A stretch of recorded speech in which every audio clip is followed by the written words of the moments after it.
नमस्कार दोस्तों, welcome to my channel. मैं हूं चांद कुबा। दोस्तों, अब तक का जो हमारा एथिक्स का सीरीज का सफर रहा उसमें हमने एटीट्यूड से जुड़े हुए कई सारे टॉपिक्स को कवर किया, जैसे कि एटीट्यूड का मतलब क्या होता है, इसके कंपोनेंट्स, इसके characteristics, function and formation of attitude. आज हम अपनी इस वीडियो में एटीट्यूड से जुड़ा हुआ आखिरी टॉपिक शुरू करने जा रहे हैं। इस वीडियो में हम जानेंगे कि परसुएशन का मतलब क्या होता है, परसुएशन को कौन से फैक्टर्स इंपैक्ट करते हैं, एंड साथ ही में जानेंगे what are the functions of persuasion. मुझे उम्मीद है कि ये सेशन आपको पसंद आएगा। इस सेशन में आगे बढ़ते हैं उससे पहले दोस्तों, मैं आप लोगों को धन्यवाद देना चाहूँगा। आप में से बहुत सारे लोगों ने मेरे इन चैनल्स को ज्वाइन किया। मुझे उम्मीद है कि डेली बेसिस पे यहाँ पे यूपीएससी से जुड़ा हुआ जो भी कंटेंट आपको भेजा जाता है वो आपको काफ़ी ज़्यादा सहायता दे रहा होगा। अब बात करते हैं परसुएशन की। देखिए, परसुएशन का मतलब क्या होता है। तो देखिए, persuasion is a psychological technique जहाँ पर आप किसी एक व्यक्ति का एटीट्यूड चेंज करने की कोशिश करते हैं। वही चीज़ मैंने यहाँ पे लिखी, कहता है जी, it is a psychological process aimed at changing a person's attitude or behavior towards some event। अब देखिए, इसमें होता क्या है। हम सब जानते हैं कि एटीट्यूड के तीन कंपोनेंट्स होते हैं। वन इज कॉग्निटिव, दूसरा अफेक्टिव एंड तीसरा बिहेवियर। कॉग्निटिव कंपोनेंट कौन सा होता है? कॉग्निटिव कंपोनेंट होती है हमारी नॉलेज, इफेक्टिव कंपोनेंट हमारी फीलिंग पार्ट, बिहेवियर कंपोनेंट हमारा व्यवहार आ जाता है। सिंपल सी बात है कि हम एक व्यक्ति के या एक ऑब्जेक्ट के प्रति कैसा सोचते हैं, कैसा फील करते हैं और कैसा व्यवहार करते हैं, ये हमारा एटीट्यूड कहलाता है। अब ये व्यक्ति भी हो सकता है जिसके प्रति हमारा सोच, फीलिंग एंड बिहेवियर है, या कोई ऑब्जेक्ट भी हो सकता है। For example, it can be a car, it can be, let's say, anything, right. आप मार्केट में जाते हैं, कोई कपड़ा हो गया, कुछ भी चीज़ हो सकती है, कोई ब्रांड हो गया। नाउ परसुएशन में होता क्या है, लेट्स से आप किसी चीज़ को लेकर अच्छा नहीं सोचते हैं, या फिर कोई चीज़ को लेकर आपके मन में कोई ख्याल ही नहीं है, न्यूट्रल है। अब ऐसे में परसुएशन होगा क्या? परसुएशन यहाँ पर इस एक प्रोसेस होगा जहाँ पे आपको एक पर्टिकुलर ऑब्जेक्ट के लिए पॉजिटिव विचार बिठाए जा रहे होंगे, पॉजिटिव मन में फीलिंग लाई जा रही होंगी, जो कि अल्टीमेटली आपके पॉजिटिव बिहेवियर में एंड करेगा, या फिर ये नेगेटिव भी हो सकता है। फॉर एग्जाम्पल, मैं एक सेल्समैन हूँ, मैं आपको परसुएड करना चाहता हूँ कि आप मेरी दुकान पर आएँ और मेरे जो यहाँ पर कपड़े मिलते हैं वो खरीदें। मैं आपको जाकर कन्विंस करूंगा, या आप मेरी दुकान में अगर आ भी गए तो मैं आपको कन्विंस करूंगा कि आप मेरे ही ब्रांड के कपड़े खरीदें। अब क्योंकि आपका या तो न्यूट्रल एटीट्यूड हो सकता है या फिर नेगेटिव एटीट्यूड भी हो सकता है, तो मैं उसको किसी भी हालत में पॉजिटिव एटीट्यूड में कन्वर्ट करने की कोशिश करूंगा। उसके लिए मुझे करना क्या होगा? मुझे आपको पॉजिटिव इंफॉर्मेशन देनी होगी, मुझे आपको अच्छा फील कराना होगा कि आप देखिए ये कपड़ा कितना अच्छा है, इसे विराट कोहली ने भी डाला, इस ताकि आपकी पॉजिटिव फीलिंग उसके साथ जुड़ सके। एंड अल्टीमेटली होगा क्या? Ultimately you will and up buying that product, most probably you will and up buying that product. तो इसी को परसुएशन कहा जाता है। हर टाइम एडवर्टाइजमेंट्स आपको परसुएड करने में लगी हुई हैं। इनफैक्ट आपके घर में भी आप देखते हैं, आपके भाई बहन, आपके माता पिता सब आपको परसुएड करते हैं, एंड ये आप भी लोगों के साथ करते हैं। नाउ इसमें कहता है जी, परसुएशन जो है किस माध्यम से की जाती है? क्या ये हमेशा बोल के की जाती है? तो ऐसा नहीं है। कहते हैं जी, ये किसी भी तरीके के एक्सप्रेशन से हो सकती है, primarily through use of words. ये रिटन भी हो सकते हैं, अनरिटन भी हो सकते हैं, to convey the information, feeling और रीजंस और combination thereof. So basically अब ये किसी भी तरीके से हो सकती है। परसुएड आपको किसी भी तरीके से किया जा सकता है, चाहे वो बोलकर, चाहे वो इशारों के थ्रू, चाहे वो रिटर्न थ्रू, जो जो भी मर्जी तरीके से हो सकता है। ठीक है जी। नाउ अब बात करते हैं three factors that are crucial for effectively influencing the attitude और behavior। कौन से ऐसे तीन फैक्टर्स हैं जिनके बेसिस पर परसुएशन या तो कामयाब होगी या फिर फेल होगी? यानी कि परसुएशन के तीन पिलर्स कौन से हैं? सबसे पहले आता है मैसेज। अब देखिए, मैं आपको अगर परसुएड करना चाहता हूं, आपका रवैया किसी ऑब्जेक्ट के प्रति या तो पॉजिटिव या नेगेटिव करना चाहता हूं, सबसे पहले मेरा मैसेज कैसा है ये तय करेगा कि मैं सक्सेसफुल होऊंगा या नहीं होऊंगा। सो कहता है जी, मैसेज जो है that is a very vital thing in whole process of persuasion. मैं जो भी आर्ग्यूमेंट, एविडेंस या फिर रीजनिंग आपके सामने पेश करने वाला हूं, ये क्लियर होनी चाहिए, लॉजिकल होनी चाहिए and relevant to the audience. मैं आपको ये कहना चाहता हूं कि भाई आप Hyundai की कार खरीदें, मैं बात आपसे कर रहा हूं मारुति की, कोई तुक नहीं बना, राइट। सो रेलेवेंट होनी चाहिए। या मैं यूं कहना चाहता हूं कि आप ये कार खरीदें, मैं आपसे बात कर रहा हूं कपड़ों की, कोई तुक नहीं बना। सो रेलेवेंट मैसेज होना चाहिए, क्लियर मैसेज होना चाहिए, लॉजिकल मैसेज होना चाहिए। इलॉजिकल बातों से परसुएशन कामयाब नहीं होती है। कहता है जी, ये भी होना चाहिए कि जो परसुएशन आप कर रहे हो, जो मैसेज आप डिलीवर कर रहे हो, उससे ऑडियंस की नीड्स, ऑडियंस के कंसर्न्स, ऑडियंस के जो इंटरेस्ट हैं उन्हें आप एड्रेस करें। आप किसी चीज़ में इंटरेस्टेड नहीं हैं, आप let's say you are an Indian citizen, you are not at all interested in going in Africa, मैं आपको अफ्रीका जाने के लिए परसुएड कर रहा हूँ, आपकी कोई नीड नहीं है, आपका कोई इंटरेस्ट नहीं है, उसका कोई फायदा नहीं होगा। सो कहता है जी ये होना जरूरी है मैसेज में। अब देखिए जितने भी हम पब्लिक हेल्थ कैंपेन्स देखते हैं या फिर जितने भी सरकारी कैंपेन्स हमें देखने को मिलते हैं, उसका अगर एग्जांपल लें तो कहता है जी providing clear evidence based information about health benefits give positive result. So अगर आपने को समझाया जाता है कि स्वच्छ भारत अभियान के ये फायदे हैं, अपने को स्कूलों में समझाया जाता है कि देखिए मक्खियों को घर में नहीं घुसने देना चाहिए, मक्खी कहीं पे बैठती है फिर वो आपके खाने पे आके बैठती है, सो वहां पे हमें लॉजिक दिया जाता है, वहां पे हमें रीजन दिया जाता है एंड उसका एक पॉजिटिव इम्पैक्ट देखने को मिलता है। सो मैसेज एक बहुत ही वाइटल पार्ट हो जाता है हमारे पूरे के पूरे जो परसुएशन प्रोसेस है उसका। सेकंड आ जाता है हमारा next, that is audience characteristics. Now हम जिस ऑडियंस के साथ डील करना चाह रहे हैं, जिसे हम परसुएड करना चाह रहे हैं, उसे समझना भी हमारे लिए जरूरी हो जाता है। वो ऑडियंस किस एज ग्रुप से आती है, उन ऑडियंस के पुराने एटीट्यूड्स क्या हैं, उन ऑडियंस को कैसे समझाना है, क्या नहीं बोलना है, क्या उनकी सेंसिटिविटीज हैं, ये सारी चीज़ें हमें पता होनी चाहिए, तभी हम सक्सेसफुली परसुएड कर सकेंगे, राइट। सो वही चीज़ मैंने यहाँ पे लिखी, that understanding the audience is vital to persuasion, fundamental to persuasion. अब ऑडियंस से जुड़े हुए जितने भी ऑडियंस के विश्वास हैं, वैल्यूज हैं, इंटरेस्ट हैं, नॉलेज लेवल है, इमोशनल स्टेट है, ये सारी चीज़ें समझें।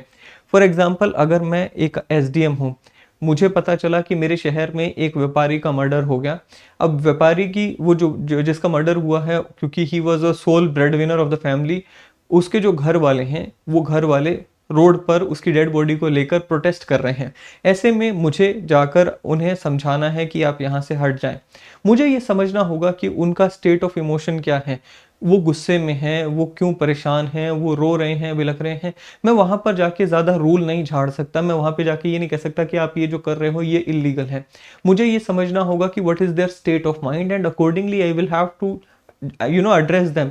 नाउ ये चीज़ यहाँ पर आ गई, राइट। सो ये सारी चीज़ें यहाँ पर आ जाती हैं। जैसे ही हम इन चीज़ों को समझते हैं कि भाई कितने लेवल ऑफ नॉलेज क्या है सामने वाले का, इमोशनल स्टेट क्या है वगैरह वगैरह, सो उसके बेसिस पे हमारा मैसेज भी टेलर मेड हो जाता है, राइट। सो ऑडियंस का करेक्टरिस्टिक समझना सबसे ज्यादा इंपॉर्टेंट हो जाता है। तो यहाँ पे मैंने लिखा भी कि भाई अगर आपकी कोई कैंपेन है जो कि बुजुर्गों के लिए है, आपको समझना होगा कि आपका मैसेज वैसा बने, बुजुर्गों को क्या चीजें पसंद आती हैं, क्या नहीं पसंद आता है। Accordingly you will have to tailor your message. Similarly if you have an audience which is young adults, वहां पर आप ऐसा मैसेज नहीं लेके आ सकते जो कि उनको ना समझ आए या उनको पसंद करना हो, उनके टेस्ट का ना हो, राइट। नाउ कहते जी knowing the audience pre existing attitudes and biases can also guide the approach.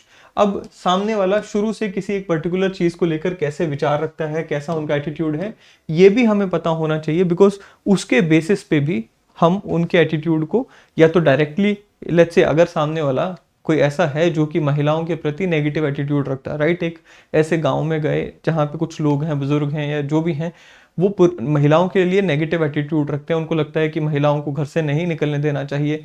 अब आप वहां पे जाकर, क्योंकि उनका एक नेगेटिव एटीट्यूड है या कास्ट के लिए नेगेटिव एटीट्यूड है, आप वहां पे जाके डायरेक्टली उनको कुछ भी कहना नहीं शुरू कर दो कि जी आप गलत कर रहे हो, ऐसा नहीं होना चाहिए, वैसा नहीं होना चाहिए।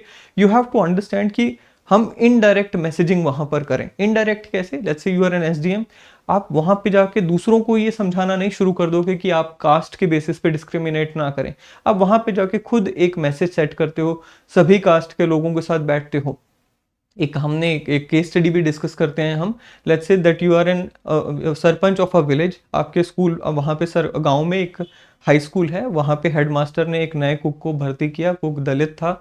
अब जैसे ही हायर कास्ट के लोगों को पता चला कि कुक जो है वो दलित है, उन्होंने अपने बच्चों को खाना खाने से मना कर दिया।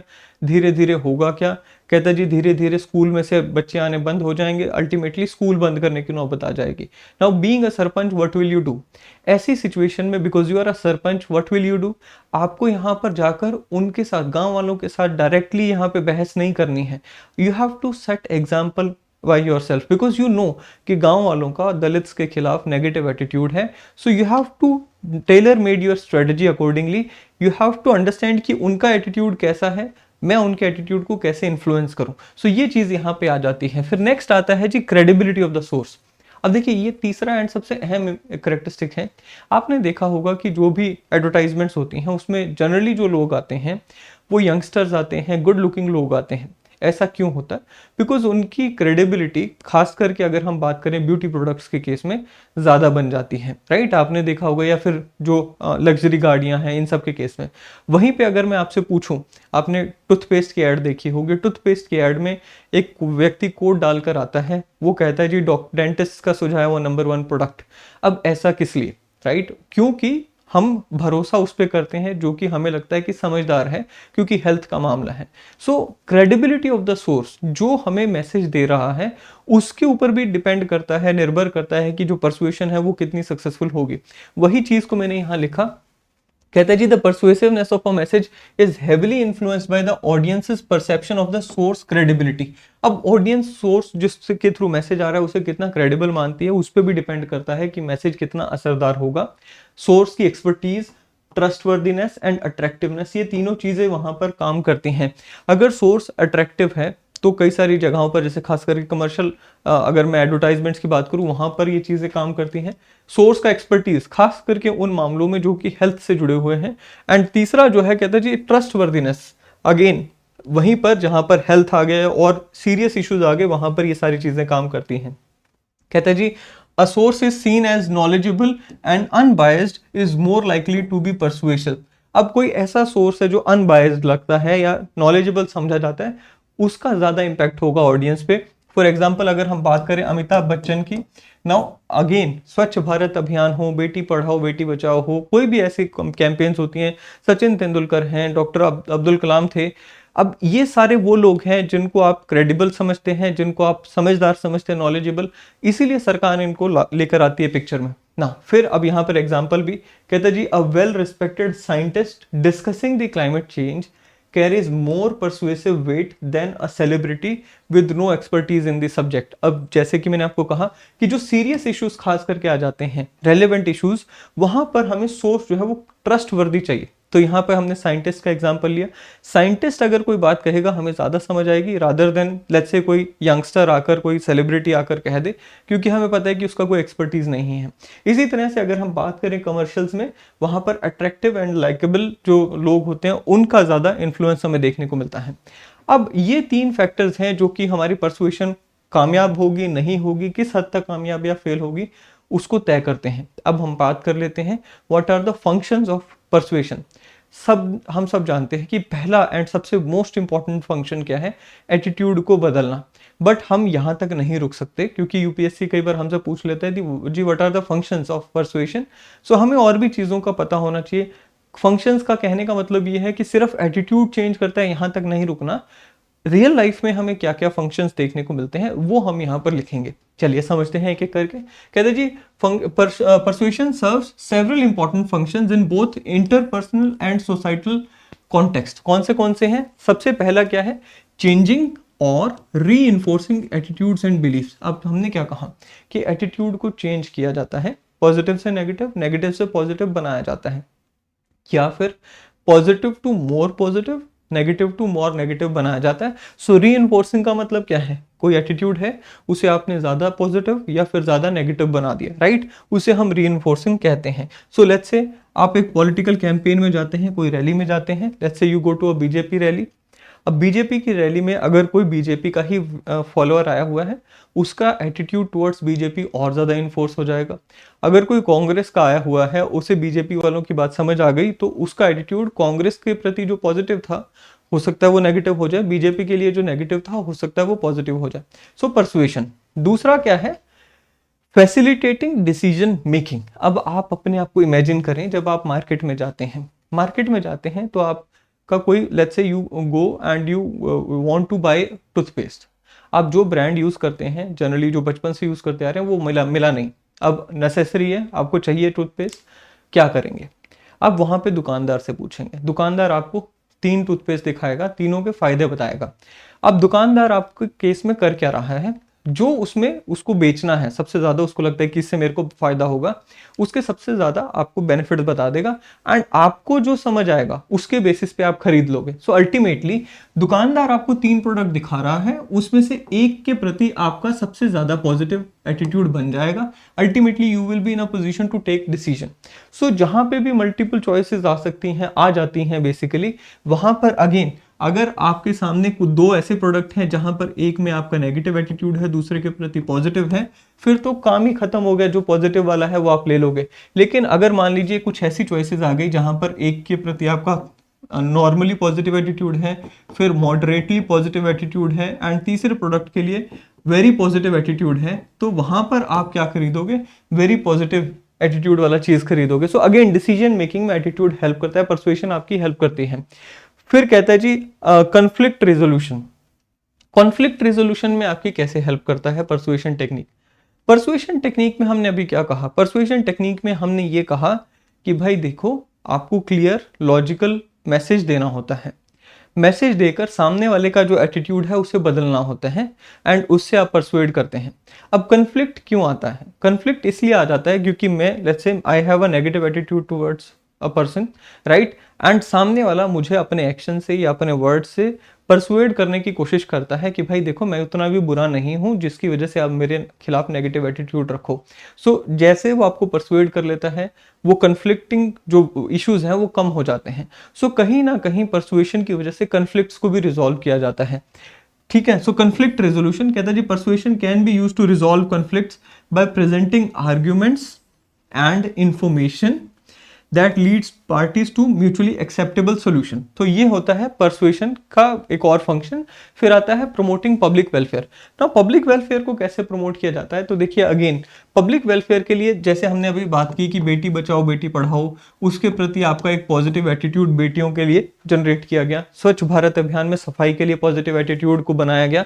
सो ये जितने भी वेलफेयर स्कीम्स हैं, राइट, उज्ज्वला के तहत आपका लेट्स से फ्यूल वुड की तरफ नेगेटिव एटीट्यूड एंड गैस की तरफ पॉजिटिव एटीट्यूड किया गया ना। ये जितने भी हमारी गवर्नमेंट की कैंपेन्स आती हैं, चाहे वो एनवायरनमेंट से जुड़ी हो, हेल्थ से जुड़ी हो, वो सभी के सभी राइट आपका पब्लिक वेलफेयर स्कीम्स होती हैं एंड वहां पर सरकार यही कर रही होती है कि आपको परसुएड कर रही होती है कि भाई आप सफाई की तरफ, हेल्थ के प्रति, एजुकेशन के प्रति, एनवायरनमेंट के प्रति पॉजिटिव एटीट्यूड बनाए। सो वो एक चीज हो गई। सॉरी, आखिरी क्या है? Marketing and advertisement. Marketing and advertisement का जो पूरा का पूरा दुनिया है, बहुत बड़ी दुनिया है, ये काम ही सारी परसुएशन पे करती है। सो बेसिकली वो आपको नमक के पैकेट से लेकर लग्जरी गाड़ी तक हर चीज जो है उसके लिए परसुएड करने में दुनिया लगी हुई है। आपका एटीट्यूड अपने अपने प्रोडक्ट के लिए कंपनीज पॉजिटिव बनाने में लगी हुई हैं। इसमें बताने को कुछ है नहीं। आखिरी क्या है? Shaping public opinion. Shaping public opinion, अब हम बात करेंगे अपनी आने वाली किसी वीडियो में, what is propaganda, right. Now persuasion और प्रोपागेंडा में क्या डिफरेंस है वो भी हम देखेंगे, खैर। But then again shaping public opinion में भी यही आ जाता है कि जितने भी मीडिया आउटलेट्स हैं या जितने भी हमारे अखबार हैं, जो भी सोशल मीडिया है, इस पे सिर्फ और सिर्फ हमें परसुएड किया जाता है toward something, to have our attitude, positive attitude towards someone or something, or negative attitude towards something or someone. For example, आपने थोड़ा टाइम पहले याद होगा एक बॉयकॉट चाइना करके कैंपेन चल पड़ी थी हमारे सोशल मीडिया में एंड अखबारों में भी आ गया था। सो बेसिकली हमें चाइना के खिलाफ परसुएड किया जा रहा था।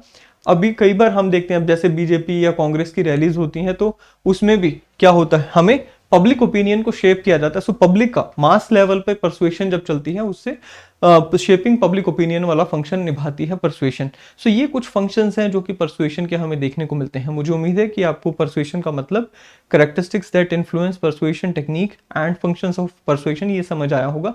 वीडियो पसंद आए तो लाइक करें, शेयर करें, चैनल को सब्सक्राइब करना ना भूलिएगा। अगले सेशन में फिर मिलेंगे। Till then thank you and have a great day ahead.